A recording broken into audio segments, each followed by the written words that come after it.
Hi, so naay nag-ask, no? So this is actually common sa mga loan agreement nga naay collateral as security sa ilang gipautang.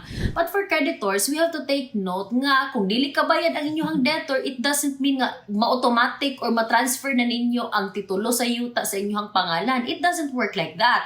There's actually a procedure. It could be judicial foreclosure or extrajudicial foreclosure. So let's focus sa extrajudicial foreclosure. So if in case the debtor mortgagor failed to pay his loan obligation, then that is the time that the creditor mortgagee may foreclose the property by selling the property to a highest bidder. But tagaan gyapon ni creditor si mortgagee redemption period within which to redeem the mortgage property. So pasabot, iyang tagaan chance si debtor nga paliton balik ang iyang giprenda nga property. But what if wala na redeem ni debtor within that redemption period, usually 1 year?